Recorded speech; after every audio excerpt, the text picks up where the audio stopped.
Okay, let's unpack this. Imagine your tomato plants just exploding with fruit.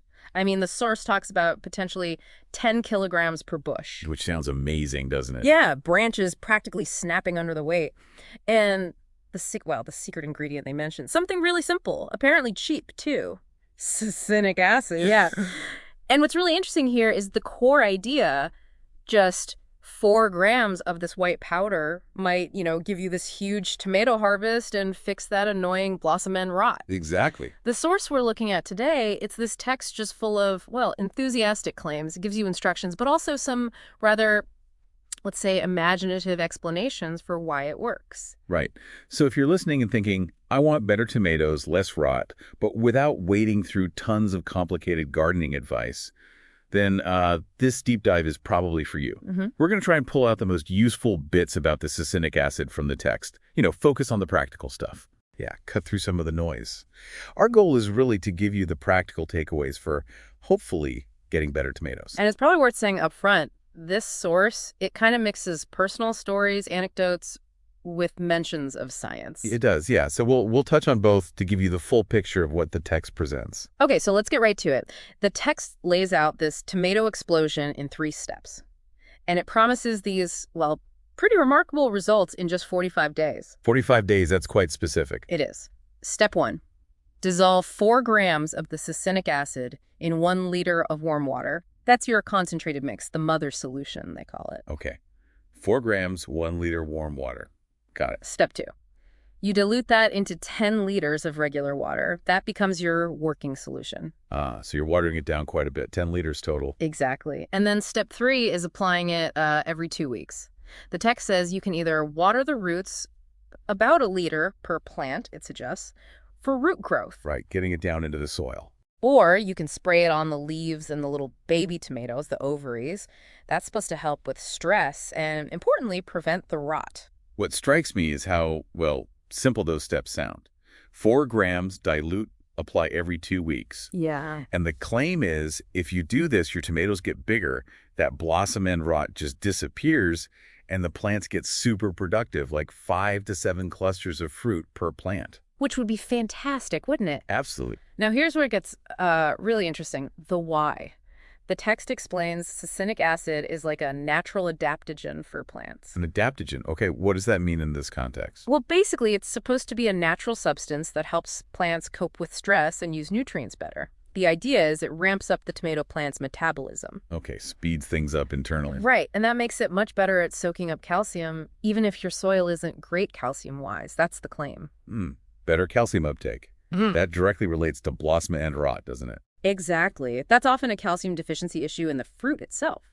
It also says it boosts the plant's immunity against fungi and bacteria, and even makes it flower more, potentially doubling the number of, those little ovaries that become tomatoes. So if we think about that adaptogen idea, it's like giving the plant a tool to handle, say, uneven watering or maybe slight nutrient imbalances, helping it bounce back. Yeah, that seems to be the theory presented. Makes it tougher, more efficient.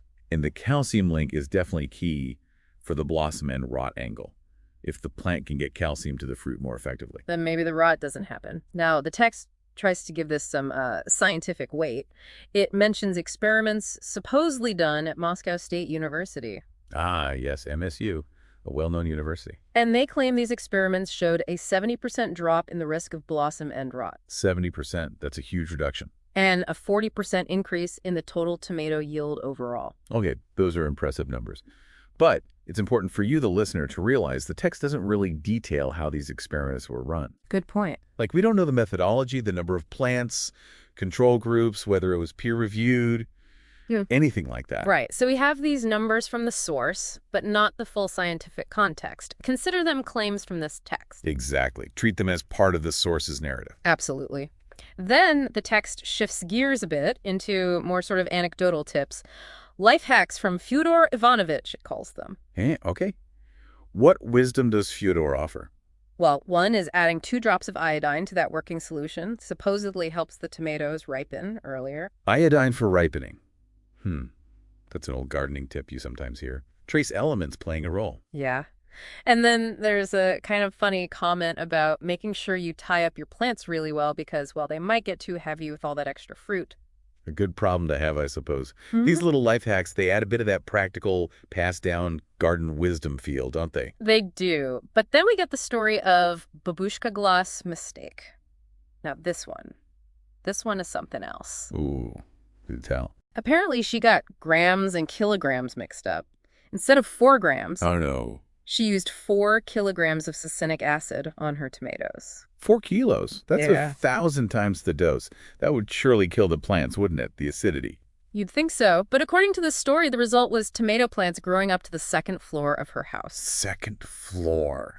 Seriously. With tomatoes the size of small watermelons. Her neighbors were apparently stunned. I bet they were. Watermelon-sized tomatoes. And the punchline. Despite this massive, massive overdose, not a single spot of blossom and rot, Babushka Glotto was apparently handing out giant tomatoes and instructions on how to feed a small army. Okay, wow. It's a very entertaining story. Highly, highly improbable from a scientific standpoint, of course, that much acid should have been disastrous. Completely. But I suppose the story serves to really hammer home the idea of succinic acid's power against blossom and rot, even in this extremely exaggerated way. Yeah, it definitely sticks in your mind. So after that tale, the text gets a bit playful and talks about conspiracy theories. Here we go. First one is the tomato biohacking conspiracy. It's described as this mix, like 50-50 science and, well, maybe magic's too strong a word, but definitely more ritualistic stuff. Rituals, like what? Things like facing your plants towards the sun when you treat them, using only rainwater, using a specific plastic watering can, Okay. even saying certain phrases while wearing an apron with tomatoes printed on it. Right, so blending practical advice with maybe some folklore or personal traditions. Seems like it. It does include a very sensible warning, though. Make sure you don't confuse succinic acid with citric acid. They're not the same. That is a good point. Different acids, different effects. So while the ritual stuff isn't science, the acid warning is practical. Then there's conspiracy theory number 2, why pharmacies hide succinic acid. Oh, why would they hide it? The theory proposed here is that, big pharmaceutical companies are supposedly paying bloggers not to talk about it so they can keep selling their own more expensive fertilizers and plant treatments. The text even suggests they might add growth inhibitors to the succinic acid they sell in pharmacies, pointing to that small print that often says, not for plants. Well, that kind of thinking, looking for hidden reasons why simple, cheap solutions aren't mainstream, it pops up now and then. True. Realistically, that not for plants label probably just means the pharmaceutical grade stuff isn't formulated or tested specifically as a fertilizer. It doesn't necessarily imply some big conspiracy to suppress it for gardening. That makes sense. Okay, so moving away from conspiracies, the text does bring in a more, let's say, grounded perspective from scientists specifically identified as agronomists. Right. People who actually study crop production, what do they say? They seem to agree that, yes, succinic acid is a potent plant stimulant. It can have effects. Okay, so there's some agreement there. But and this is but they give some crucial warnings. They stress that using too much can actually stop growth or inhibit it, which makes that babushka gloss story seem even less likely. The dose makes the poison, as they say.